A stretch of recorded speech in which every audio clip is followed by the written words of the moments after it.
Hello tout le monde, on se retrouve aujourd'hui dans ma cuisine, dans une petite partie de ma cuisine parce qu'on va discuter livre de cuisine. La dernière fois quand je vous en ai présenté sur ma vidéo All Fourre-tout, etc. Vous m'avez dit « Oh trop bien, des livres de cuisine, on en veut plus, on veut voir tes préférés, etc. » Donc voilà, je m'exécute. On a changé, alors pour celles qui me suivent sur Instagram, vous aviez vu probablement ce changement. Avant, on avait une petite bibliothèque qui était précédemment dans mon ancien appartement, donc ça datait.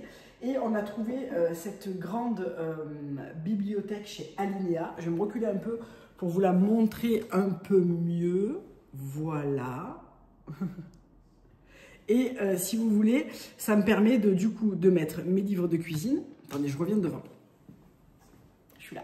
Ça me permet de mettre en bas sur les deux derniers étages mes livres de cuisine, mais aussi de positionner mes robots et tout ce que je me sers pour la cuisine. C'est vraiment utile de ne pas les avoir dans des placards hauts et fermés. Précédemment, ils étaient ici, au-dessus de mon frigo, donc vraiment pas facile d'accès. Air fryer, c'est un truc que je me sers tout le temps. Mon robot artisan de chez KitchenAid et mon blender KitchenAid aussi. C'est vraiment mon trio dont j'ai besoin dans la cuisine, outre le grille-pain et le presse-agrumes qui restent sur mon plan de travail. Bien, ceci étant fait, on va dérouler. Alors, il n'y a pas vraiment de catégorie, j'ai pris vraiment mes livres préférés, ceux dans lesquels je vais piocher régulièrement. Et les récents que j'ai achetés, je vous fais un petit retour dessus. Donc déjà, alors, dans le total désordre, et ça, pas tout le monde est intéressé par ça, c'est le grand livre du barbecue, les meilleures recettes. Et ce livre, il est vraiment parfait parce qu'on a vraiment des recettes simples. Souvent, on se dit combien c'est des fois la côte de bœuf, qu'est-ce que je peux mettre pour l'assaisonner. Enfin voilà, ce livre, il est vraiment parfait pour ça. Je trouve qu'il est bien, il est très varié au niveau des recettes. On retrouve du poisson, on retrouve des viandes, des mixtes, des trucs très simples comme des choses un petit peu plus évoluées. Les recettes sont relativement faciles puisque tout se passe au barbecue. Personnellement, j'adore la saison des barbecues parce que ça veut dire que je déserte un petit peu la cuisine au niveau des cuissons. Nous, on a un barbecue et une plancha. Et c'est vraiment quelque chose qu'on aime beaucoup faire. Voilà. Ce livre-là, si vous cherchez un bon livre sur le barbecue, je trouve que celui-ci, j'en ai plusieurs, mais celui-ci, c'est vraiment mon préféré. Ensuite, vraiment dans le plus pur désordre, les bouillons gourmands. Alors, le bouillon, c'est quelque chose que j'ai pris l'habitude de faire il n'y a pas très longtemps. Par exemple, quand je vais chez mon boucher et que je lui demande des carcasses de poulet ou des os de bœuf, etc., je fais des bouillons maison parce que je m'en sers beaucoup pour cuisiner, que ce soit des risottos, que ce soit alors, la version italienne, le risotto, ou la version espagnole, tous les arroz qu'on peut faire avec du poulet, avec des poissons, peu importe. C'est quelque chose que je cuisine assez facilement et assez régulièrement parce que ça permet de faire un plat familial, réconfortant, plutôt rapide à faire. Et les bouillons, dans ce genre de cuisson de riz, c'est primordial. Donc, c'est toujours cool de pouvoir le faire à la maison. Il faut un peu de temps, mais il ne faut pas beaucoup de matériel et ça se garde assez longtemps. D'ailleurs, j'en ai fait la semaine dernière. Vous voyez ? Ça, c'est mon bouillon de poulet. Donc, je ne l'ai pas dégraissé volontairement. Je garde le gras du poulet et le collagène. Donc, il est vraiment très, voilà, très figé. Et ça, c'est top pour mettre dans un risotto, pour mettre dans une cuisson de légumes. Enfin, peu importe, je le remets au frais.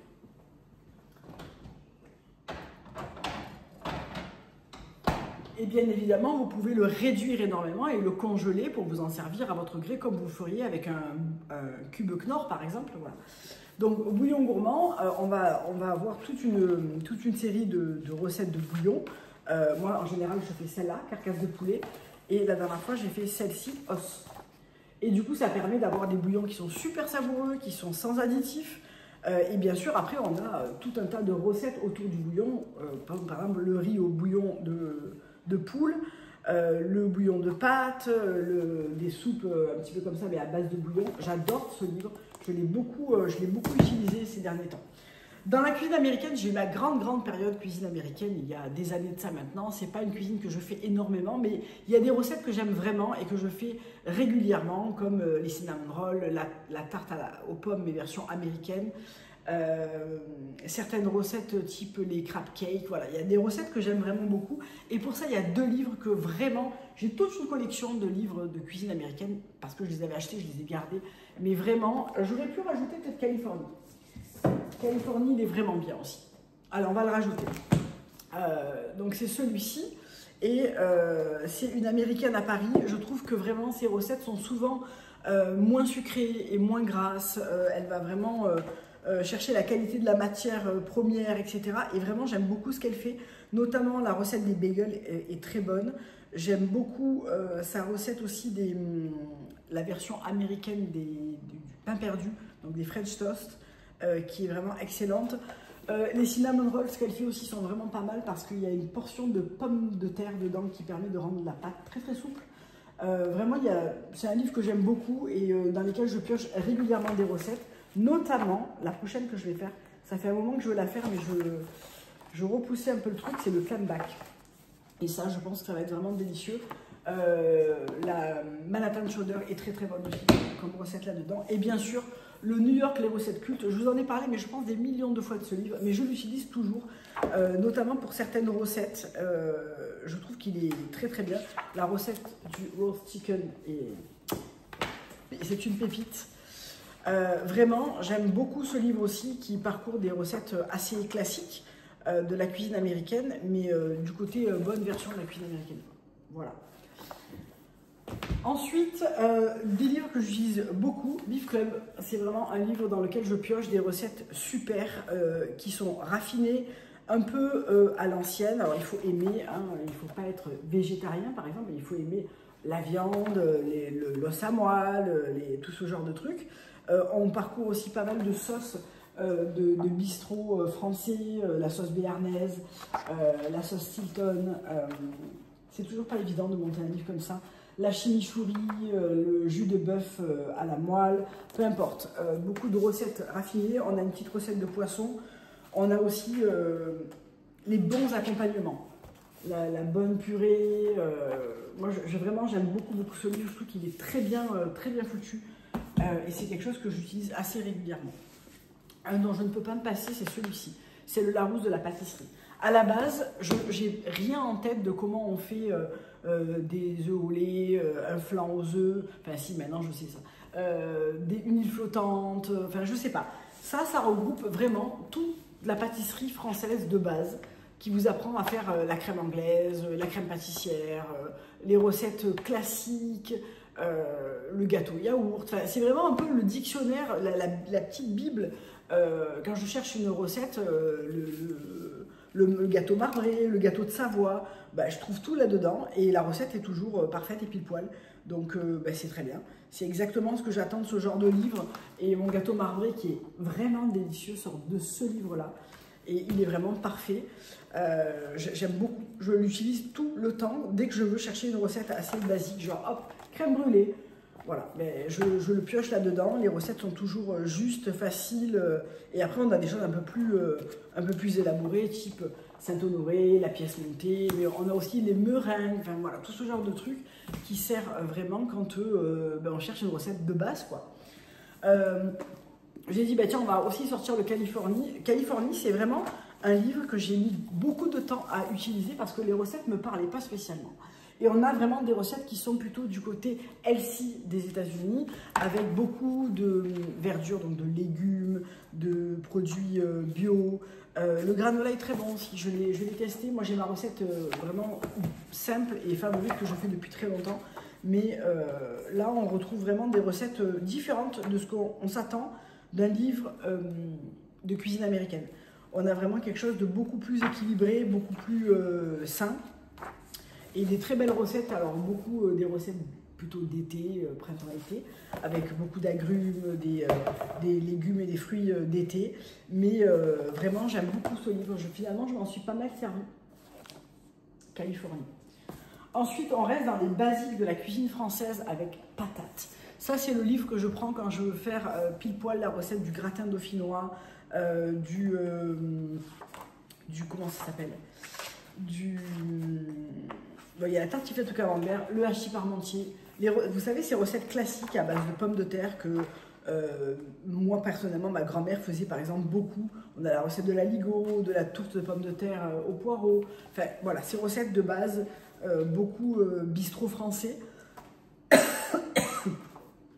Et aussi, bien sûr, toutes les recettes classiques qu'on a tous connues le dimanche avec un gigot d'agneau, par exemple. les plaques de pommes de terre rôties du dimanche d'ailleurs, avec plein d'oignons et d'échalotes. Le tian, un truc que j'adore, c'est ça. C'est la pomme de terre Anna au sésame. Ça, c'est un petit délice avec une viande. Donc ce livre, tout simple, mais très utile. Les meilleures recettes de nos grands-mères. Ça, c'est ma mère qui m'a offert ça il y a des années maintenant, à Noël. Elle m'offrait à l'époque très souvent un livre de cuisine. J'adore parce que c'est les recettes que je mangeais chez mes grands-parents. Des recettes que je fais finalement assez peu. Mais vous savez, genre le merlan frit. Cette recette qui toute la journée va vous faire sentir le gras et le poisson dans la maison et sur vous. Et même pendant 72 heures, ça va être comme ça. La brandade de morue, le navarin d'agneau, l'épaule, le pain de viande, le canard à l'orange, voilà, toutes ces recettes, mais aussi les classiques, la crème brûlée, les œufs à la neige, toutes ces recettes hyper classiques de la cuisine de nos grands-mères, en tout cas de ma grand-mère, ça c'est certain. J'adore avoir ça parce que c'est un peu mon livre de référence. Je cherche quelque chose de très classique, la blanquette de veau par exemple, hop, je vais le prendre là-dedans. Maintenant, on passe à la cuisine asiatique. J'ai deux livres que j'aime beaucoup en ce moment. Celui-là que j'ai depuis très longtemps, je ne sais même pas si on le trouve toujours, et celui-là que je viens d'acheter. Donc là, on est sur le bistrot japonais. Là, on est sur de la cuisine vietnamienne. Les recettes du camion bol, j'ai acheté ça il y a très longtemps. Vraiment très longtemps. Je ne sais plus la date de parution. Je ne sais même pas s'il se trouve encore. Mais alors, ce livre, je pense que j'ai essayé plus de la moitié des recettes et je l'adore. Il est vraiment trop bien. Il y a plein de recettes hyper savoureuses, pas trop difficiles à faire. Je l'adore. Vraiment, je l'adore. Il est trop bien. Et celui-ci, alors je ne l'ai pas encore testé. Je l'ai acheté il y a une semaine. Je vous en ai parlé la semaine dernière sur YouTube.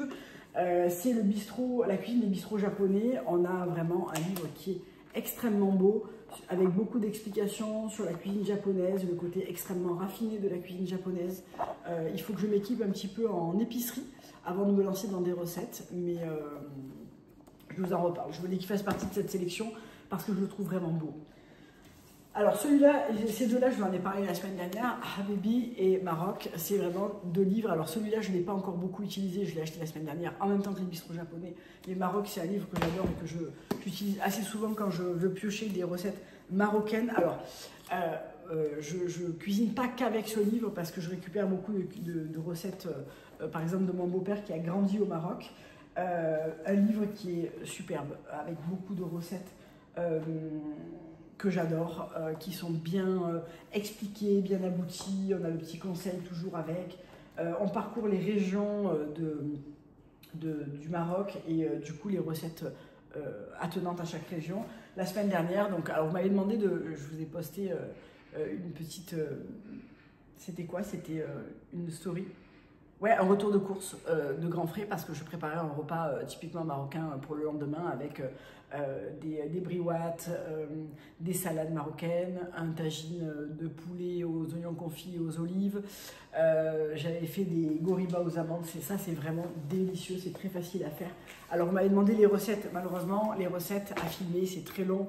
C'est vraiment quelque chose dont j'arrive pas à prendre le temps, le pli parce que le soir quand je le fais, je ne suis pas équipée pour filmer de la cuisine, j'ai le petit qui est au milieu, c'est vraiment pas quelque chose de très pratique et le week-end je peux pas passer une journée à vous filmer de la cuisine, c'est dans mon planning, c'est impossible. Donc ce que je vais faire, c'est que dans l'onglet recettes d'Instagram, je vais vous mettre les recettes que j'ai faites la semaine dernière par exemple, et quand je peux filmer un petit bout, vous montrer des photos de ce que j'ai fait, etc., je le ferai. Donc voilà pour ce livre. Maroc, je suis toujours un petit peu malade. Le dernier, c'est Air Fryer. C'est un livre que j'ai reçu pour mon anniversaire. Donc moi, j'ai un Air Fryer de la marque Secotec que j'adore, dans lequel je fais finalement énormément de choses. La première semaine, je le regardais comme ça et je me disais, mais qu'est-ce que je vais faire avec toi? Parce que vraiment, je sais pas. J'avais du mal à me projeter à cuisiner avec un Air Fryer, sachant que je cuisine d'une manière extrêmement traditionnelle. J'ai pas de Thermomix, tout ça. Et au final, et ça s'avère être extrêmement efficace quand on veut faire rapidement des pommes de terre sautées, cuire des nems surgelés par exemple qui ont été déjà pré-cuits, quand on veut réchauffer des briouates et les rendre absolument croustillantes, des nuggets de poulet. Alors les nuggets de poulet, j'aime pas les faire à l'air fryer, je trouve que c'est pas assez frit pour moi. Donc par contre, maintenant, j'hésite plus à en faire plus et à les réchauffer avec ça, c'est vraiment parfait. On récupère vraiment tout le croustillant en fait de la cuisson du jour en fait. Donc ça c'est vraiment génial. Et donc du coup, on m'a offert le livre Air Fryer, donc qui n'est pas attenant à une marque. On a beaucoup de livres type l'Air Fryer by Ninja Kitchen, l'Air Fryer, il y en a un autre de chez mon père, celui de chez... je sais plus, enfin toutes les marques qui font du Air Fryer quoi.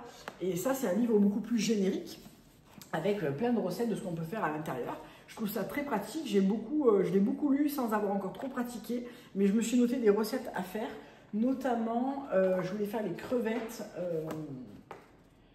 Alors ça avait l'air super bon. Le saumon à la japonaise, je voulais faire les crevettes panées à la noix de coco.